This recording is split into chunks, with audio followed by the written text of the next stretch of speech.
Welcome to The American Dream, a show now airing in over 50 cities across the country that brings you stories about entrepreneurship, success, real estate, and lifestyle. Technically, the end of winter isn't until mid-March, but we wanted to share a recap of some of our favorite winter and holiday segments from the end of 2019.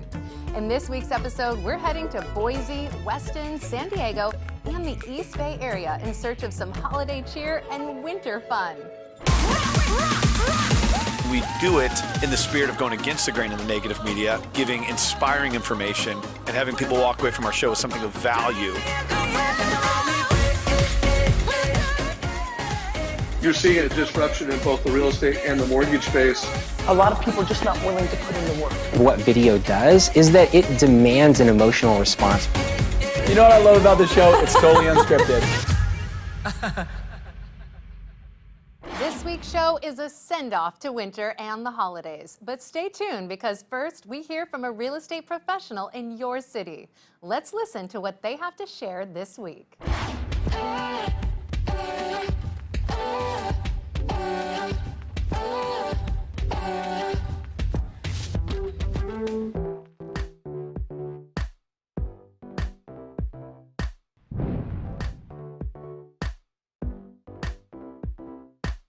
Welcome to the American Dream. Luxury, sophistication, and comfort is not available to all hardworking families in our community. Sonoma County is not the exception, and Santa Rosa is growing so much. There is residential development construction everywhere.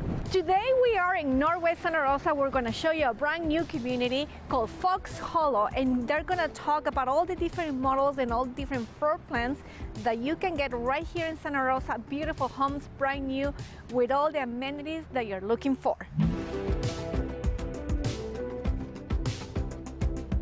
Hi Paul, how are you? Great, how are you? Good to see you. Good to see you guys. How are you? Good to see you.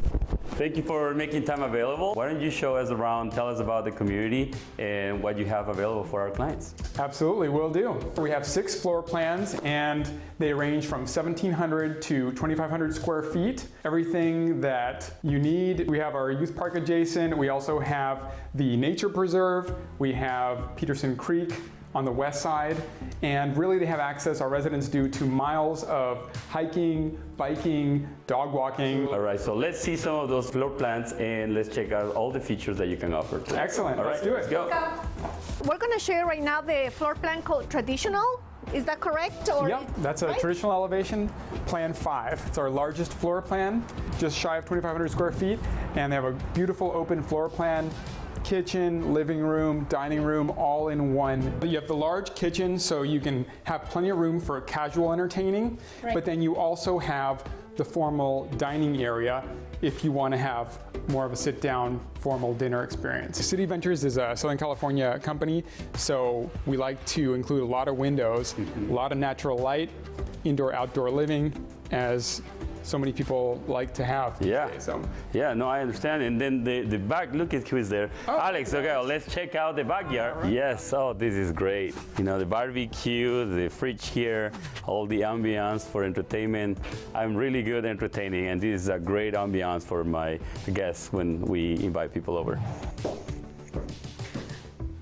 I love this upstairs, and I love this loft that has many options for families. Like this could be like a kids media entertainment, or it could be an office. I love how big is the master bathroom. Look at this is big.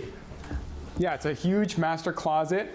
As you can see, if your kids misbehave, you can just have them stay there for a while. And of course, the master bath, you have that great soaking tub and shower. If you want to buy a home with any City Ventures community now or in the future, I would highly recommend that you do it with the Caceres group. All right, thank you very much. Good to see you guys. Good to see you too. All right. Today we're here in Catholic Charities with Jolene. Thank you for being here today. I'm really honored to have the opportunity to talk about what we do around housing, because for us that's been a really key initiative of how we're going to deal with kind of the root issues of homelessness and poverty in our community. And as we all know, California and Sonoma County is not exempt from the housing and homelessness crisis that we have. So we've spent the last few years really kind of building our housing inventory, and we've been able to, over the last 3 years, actually be able to house over 18 1,800 people experiencing homelessness permanently through these partnerships we've created. And so we actually hired an entire team of what we call housing locators, which are real estate professionals that work with our real estate community and actually kind of speak their language and know the things they need, and then can come work with us and our clients and help get them connected to find the right fit for the landlord or property manager, as well as the people who we're trying to house. So it's been a really unique opportunity. There's so many ways that the community can get involved. You know, if you're passionate around housing and helping our homeless population or our immigration population, whoever that may be, you know, you can go to our website, srcharities.org, and that's the best way to get in touch with the right person in the right department for the area that you're passionate about. Thank you. Excellent. Thank you, Jenny. Thank you, Jenny. Thank you. Awesome. Yes, thank you.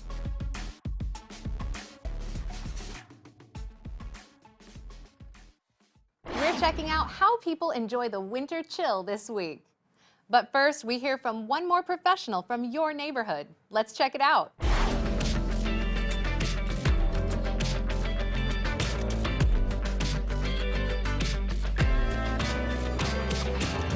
Hi, I'm Bonnie Spindler, and I'm here with the American Dream. We're at Hunters Point Naval Shipyards today. The shipyards were built in 1870, and it was considered one of the best shipyards in the entire world. Teddy Roosevelt had his famous Great White Fleet worked on here, and then at some point they decommissioned it. Slowly but surely, they've been turning it into housing. In the meantime, artists have been using the old buildings as studio workshops. We're going to meet one of the artists who's been helping Victorian homeowners repair their homes and restore them for many years. We're going to meet Lorna Kohlmeyer. Let's head inside.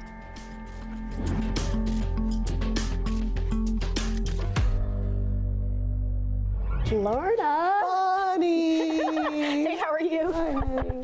I have to stand on my tippy toes. It's okay, I'm used to it. First of all, this is the old torpedo training center of Hunters Point Shipyard when it was a commissioned naval shipyard in World War II. It's also the place where Little Boy and Fat Boy, the nukes, were loaded onto ships to head over to the Pacific Theater and eventually onto the Enola Gay and dropped on Hiroshima and Nagasaki. I know that this was bought by the Naval Commission in like 1938, right before Japan attacked Pearl Harbor. I think they kind of knew something. I know. I don't know. Anyway, Hunters Point was initially set up right after the war as a decontamination center to be able to figure out how to decontaminate a lot of the fleet that came back from the Bikini Atoll nuclear demonstrations, if you will. Okay, so they were all irradiated, and they had to figure out how to get rid of the irradiation. Exactly. In the early 80s, that's when artists started occupying the buildings out here. Well, show us around. Okay.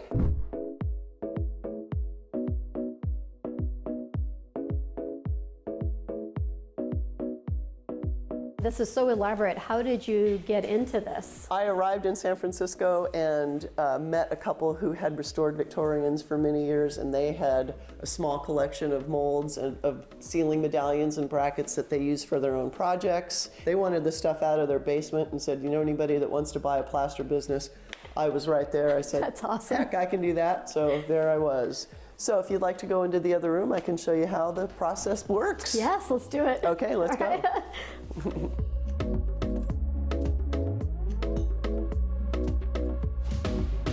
So this is where the magic happens. Oh my God. So we take it, we repair it, we add plaster, we reconstruct and re-sculpt all of the missing bits, and then we apply rubber to it. And once the rubber cures, I'll form this. Like a cast. It's called a backup or a mother mold. And I slap a board on the back here, and then we can just pour wet plaster into it, and it's a stable, hard.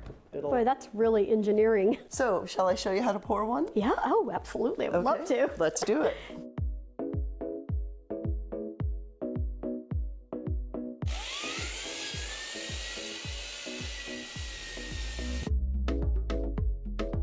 You look hot in a lot of it, baby.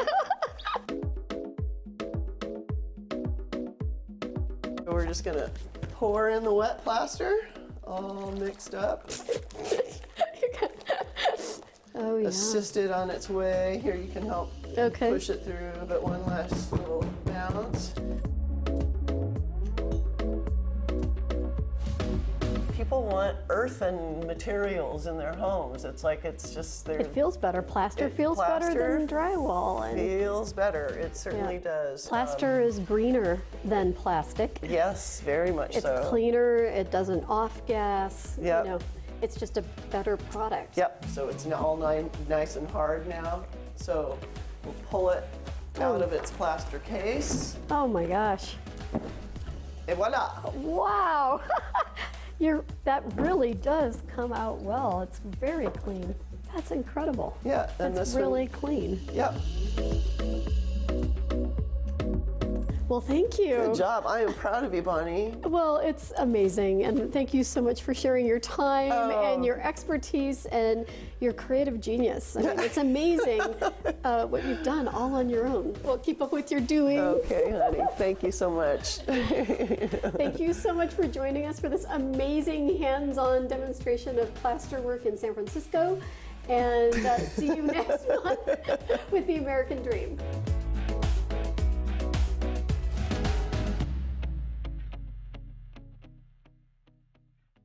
I hope you enjoyed hearing from your local professionals. Up next, we head to Bogus Basin, a nonprofit resort in beautiful Boise, Idaho. Let's hear from Becky and Alex McDonald.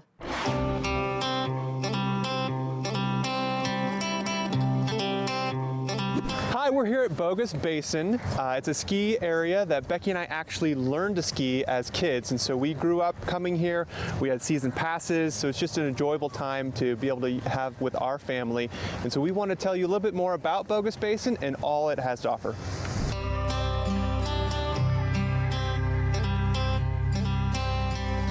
Alex and I are here with Susan Sad, and Susan is the Director of Community and Customer Relations. Thank you for having us today, Susan. Absolutely. Thanks for coming out to Bogus Basin. Yes, and today is an exciting day for Bogus. Big day for Bogus Basin today. We opened our fourth high-speed quad chairlift today. It's awesome. So what I remember most about coming out to Bogus as a kid, and what we still love about Bogus, is that Bogus offers night skiing, which is really unique. Can you tell us about that? That's right. Well, we offer night skiing 7 nights a week during the winter, so you can ski or snowboard up at Bogus until 10 p.m. under the lights, and it's a great way to come up with your friends, family, great date night. People love it. And tell me how Bogus got its name. Well, it's kind of a funny history. In the 1860s, swindlers were up in this area, and they were manufacturing fake gold. And they tried to sell it as real gold down in town, and they were busted. And so hence it became the name Bogus Basin and just stuck. That's awesome.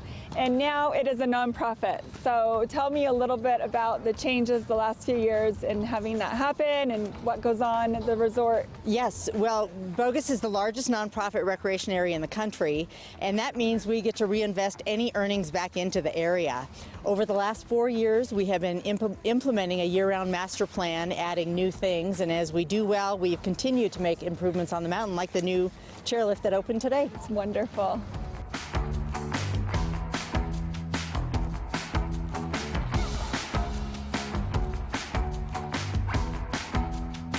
Well, I don't think Bogus is bogus at all. I think it has so much to offer. Tell me about the size of the mountain and how many chairs Bogus has. Well, a lot of people think that a ski area that's located just 15 miles from town might be a small community hill, but we actually have 2,600 skiable acres. Wow. We have 11 lifts and now 4 high-speed quad chairs, so it's a great place to get some excellent terrain. And not only do you have that many chairlifts and acres to enjoy in the winter, what can people expect in the summer? Well, the summer has been a big new change for Bogus Basin. We're now open 7 days a week in the summer, and we have almost 100,000 guests come up for free concerts, ride the chairlifts. We have an incredible trail system for mountain biking. Wow. We have different activities like our mountain coaster, summer tubing, so there's a lot to do in the summer at Bogus Basin. Yeah, we've enjoyed the coaster and the snow tubing, And I can't believe you can tube in the summer too. That's just great. That's true. And another great thing is that it's 15 to 20 degrees cooler in the summer at Bogus Basin, so you can get away from the heat on those hot summer days and enjoy the mountain. It's beautiful up here. And the restaurant's open? And yep, we have our lodges open and our Double R Ranch Barbecue Smokehouse serving smoked meats, and so it's a wonderful atmosphere. Year round. Okay, that's so great. Well, we hope to see you this summer. We hope to see you.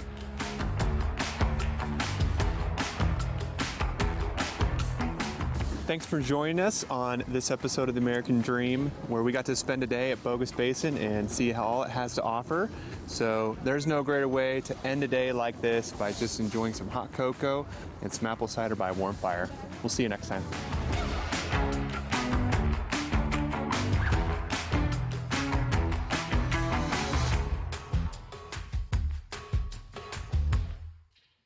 Holiday season is a great time for the community to come together, and this is one very fun event to attend.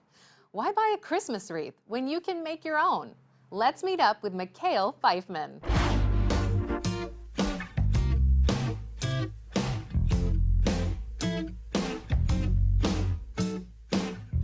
Happy New Year and welcome to American Dream TV. I'm Mikhail Pfeifman with Pfeifman Group. We're in Western Connecticut.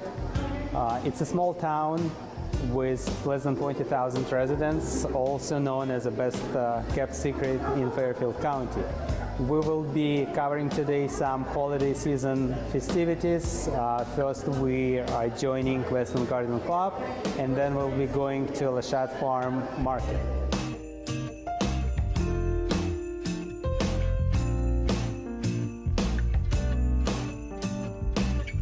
Today we're here at Western Garden Club with Sweetheart Pat Glass, who invited us to this wonderful event. What are we doing here, Pat? Tell us. Well, we are doing some wonderful Christmas wreath decorating. And as you can see around here, we have a sea of beautiful Christmas wreaths, which we are going to decorate. And we've got a lot of very creative and interesting objects to put on the wreaths. And we just leave it up to the participants to do whatever they would like on the wreaths. What else do you guys do this holiday season? Well, we are going to be selling beautiful amaryllis plants up at Lashat, and they make great gifts. If you're looking for a teacher's gift or if you're looking for a hostess gift, they're great gifts to bring to people.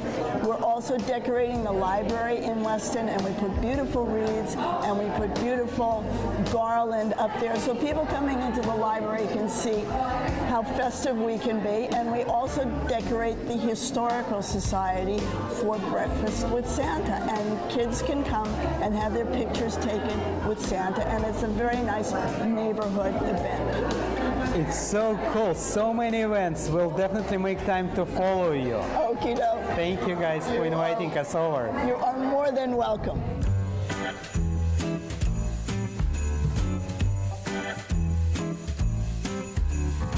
So, and thank you very much for joining us today with your wonderful crew. I understand that Lashat Town Farm was founded in 1997 by late Leon Lashat. That's when correct. he left this place.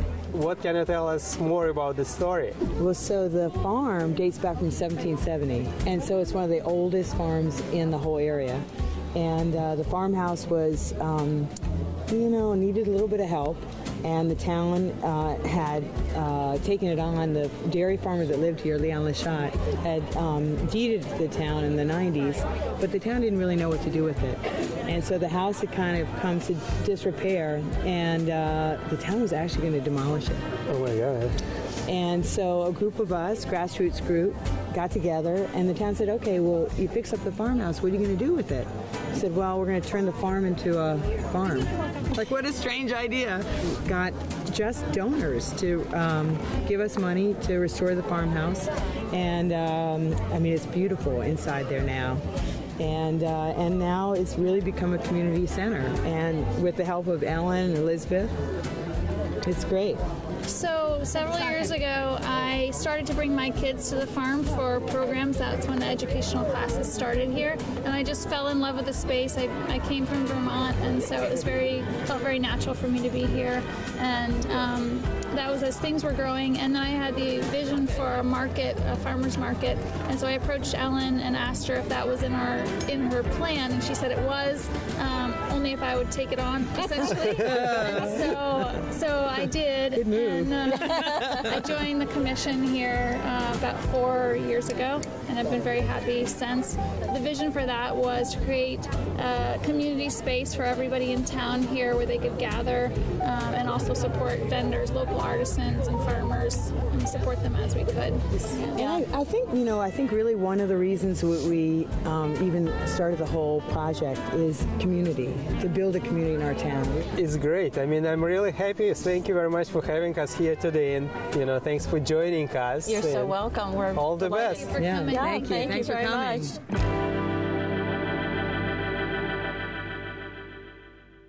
Up next, we hear from Melissa Lister in Martinez, California, to learn what makes downtown Martinez a great place for families during the holidays.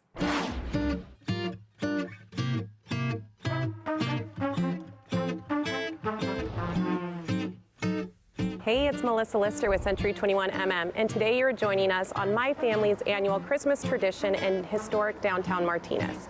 Being one of California's oldest towns, Martinez retains a strong sense of history and family. We got some exciting events in store for us today. Let's get started.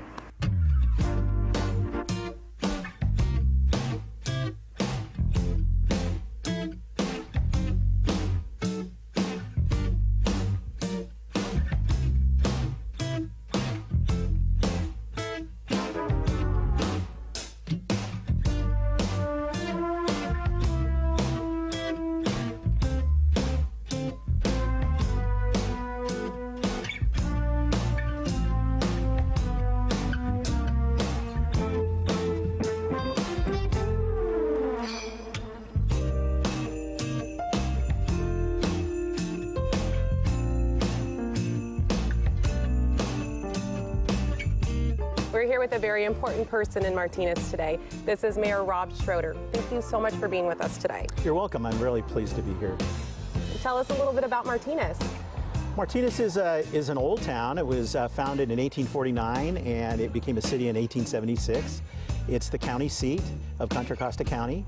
It's one of the few waterfront communities in Contra Costa County, and it's the home of John Muir. It's the birthplace of Joe DiMaggio. Wow. And it's also where the martini was invented back in the 1870s. Wow, that's incredible. It's such a cute little town, and it is. We love coming here at Christmas time. We love all the Christmas traditions. Do you want to tell us a little bit about them? Sure. Yeah, the entire community gets involved in the Christmas and the holiday celebrations in the downtown. We had a holiday light parade just last week. It was rainy, so it was very short, but it's for the children. And then we lit the tree. Santa and I lit the tree, and then we had a lot of different businesses that were open extended hours. We have regular hours with Santa. The Santa house is right behind us. We have free parking downtown from now until the 1st of 2020. So come on down, and you won't have to feed the meter anymore. Perfect. Very exciting. It looks like Martinez has changed in the past couple years. It has. It's changed tremendously. We like to say that we're in a renaissance right now. We've got a lot of new restaurants and businesses that have opened up. A lot of folks that never used to come downtown are coming downtown now. In fact, we're starting to have a parking problem, believe it or not, which you might think is a bad thing, but in the city of Martinez, it's really a good thing because that means there's lots of people here. Houses are affordable when you compare it to the rest of the county, and it's got the quaintness and it's got a beautiful downtown that we didn't have to create. It was already here. We just had to polish it. Oh, that's so awesome. We are so excited to check it all out. We have the whole family here. We're going to stroll around and go to the antique shops and check out Santa. Thank you so much for your interview. My pleasure. Thank you.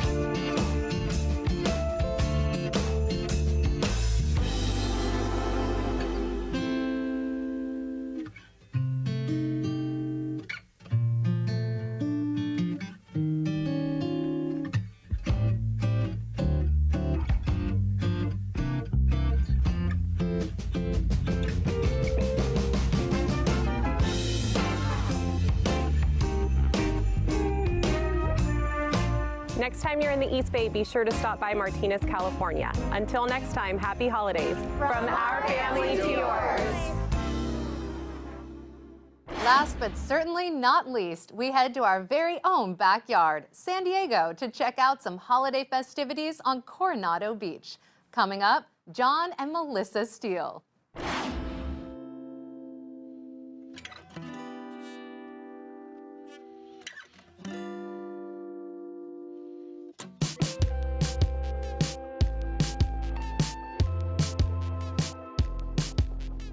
Hey, we're John and Melissa Steele here in sunny San Diego, California. Today we are on Coronado, checking out how our city celebrates the holidays. We have such a diverse way of celebrating the holidays, from tons of snow to lots of sunshine here in San Diego, and we really change up how we celebrate the holidays here. Yeah, obviously here in San Diego we're known for amazing weather. We don't get to experience that winter wonderland that so many different parts of the country get to experience, so we have to get a little bit more creative with how we celebrate the holidays.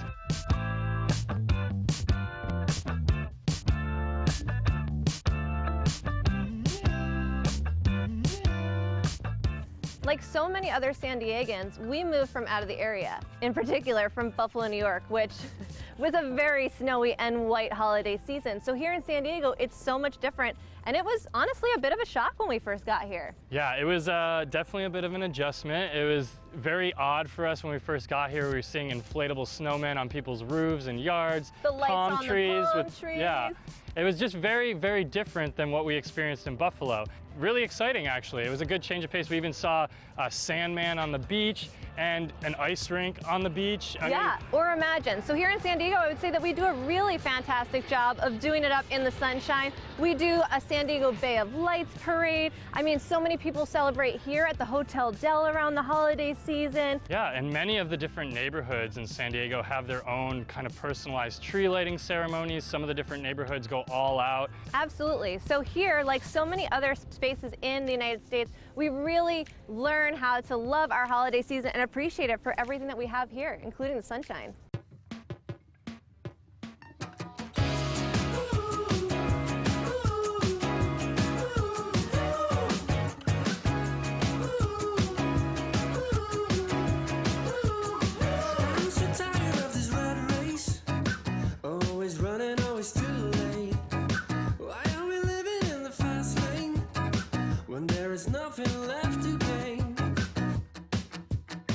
So one of the most iconic landmarks of San Diego is the Hotel Del, and it also happens to be one of the locations known best for celebrating the holidays. They really go all out. Yeah, absolutely. I mean, we're literally standing in front of the ice rink that is adjacent to the beach, so it's something like I've never seen before. Yeah, where else do you find an ice rink literally on the beach? And this is where you get to skate, right? Like, how cool is that? Absolutely. So whether you guys are enjoying the holiday season from the snow or the sand with the sunshine this year, we hope that you have an amazing New Year and holiday season. Away from you. What if right is wrong? What if right is wrong? What if right is wrong? I don't wanna run, run, run, run. I don't wanna run, run, run. We strive to bring you the best stories from across the country that embody the ideals of the American dream, and we hope you saw something new and entertaining. We would like to thank all of our viewers and our sponsors for helping us grow the show. We couldn't do this without your support. I'm your host, Jem Morris, and thank you so much for watching.